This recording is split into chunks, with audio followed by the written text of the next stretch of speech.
premier think tank for the future of society, put together in the 70s. They wrote a book in the 1990s called The First Global Revolution. The founders of the book admit they work out ways to market their ideas to the people to get it inside their heads. They say they try to find ways to frighten the people into coming together globally and to basically give up their rights to a new system. Wars have always been used before to change people's minds, but doing it globally meant that they had to find a new way. And this is what they actually say themselves. They said they settled on the threat of global warming, so they can blame it on the population. The First Global Revolution is the name of the book. The title of the book was written by the founders of the Club of Rome, the big think tank that dreamed up the idea of pretending it's global warming and blaming it on the population for causing it in an effort to try and unite the planet so that we'd all do what we're told and get an agenda through to make us all serfs. And the authors admit this in the book. Because you see, we're all brainwashed and we're all headed along a path towards this particular plan. It's like a business plan. And only a tiny majority of the public truly understand what's going on. For example, renowned scientist Dr. Rosalie Bertell confirms that US military scientists are working on weather systems as a potential weapon. The methods include the enhancing of storms and the diverting of vapor rivers in the Earth's atmosphere to produce targeted droughts or floods. You can find all this in a treaty, the United Nations Charter on Weather Warfare, the Treaty on Weather Warfare that was signed in the 1970s. They had the ability then, and it has obviously been tried and tested, for it to be written into a treaty. Apart from the causing of earthquakes, famines, and hurricanes and tornadoes, floods or droughts, they had it written in that they could also cause the major streams, like the jet streams, to be brought down to ground level and directed to a target.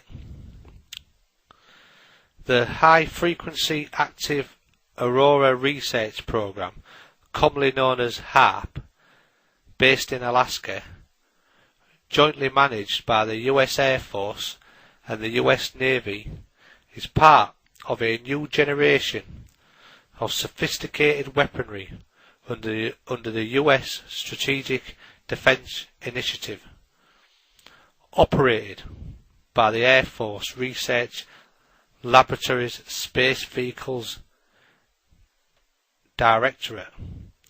HAARP constitutes a system of powerful antennas capable of creating controlled local modifications of the ionosphere.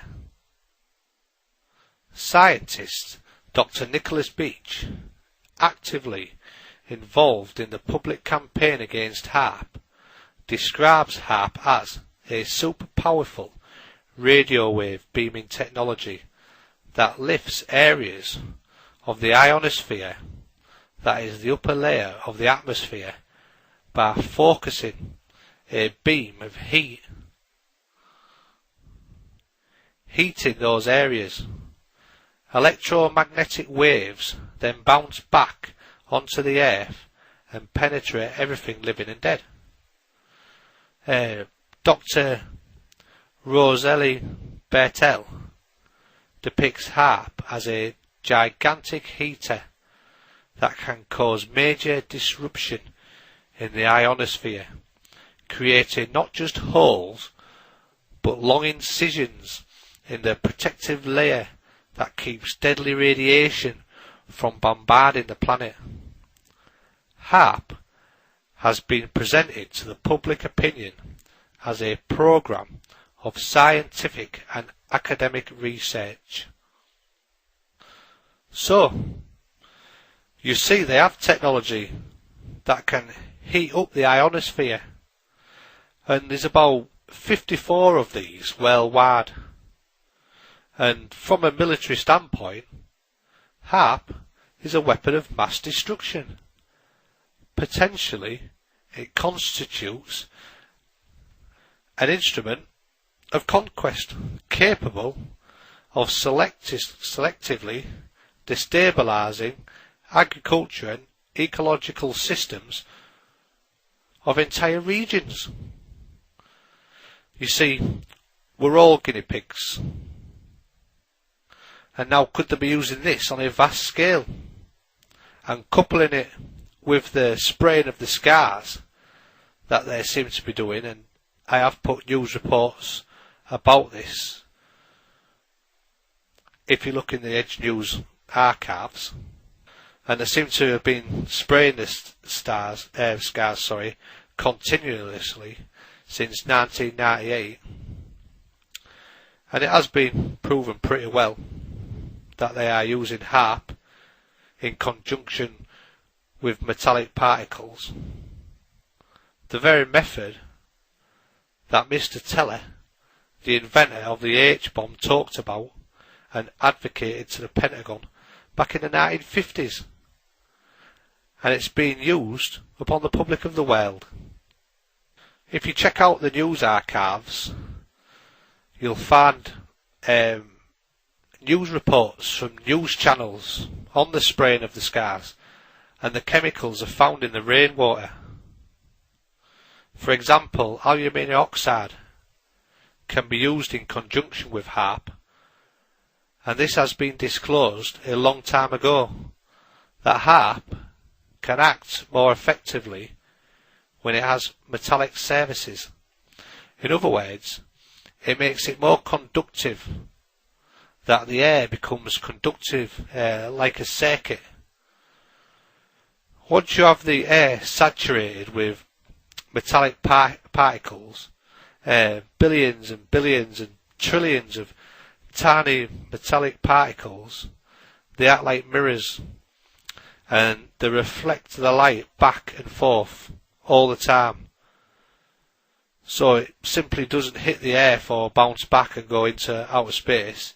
It's bouncing through all these mirrors, and this is causing the warming effect. And this has been noticed in previous years when they've been spraying heavily. This stuff is coming down. Like I said, it's in the rainwater. There's been news on it. It's in the snow. And it can cause this intense reflection of light. Another thing is polymer. They also use polymer. Polymer is basically forms of plastic particles from polythene. They found in the 1950s that they could use this particular compound to bring viruses and bacteria down to a vast area and cover a large area. And the polymer was the carrying agent to carry them.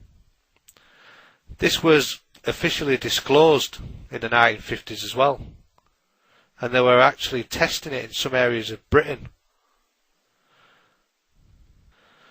Also, Maine was one of the first main places that they tried it out, and they found that the easiest thing they can do, the simplest thing they can do, is to create alterations in mood, either from elation or to anger and depression. And they found a tremendously high suicide rate at that time. They also found domesticated animals were going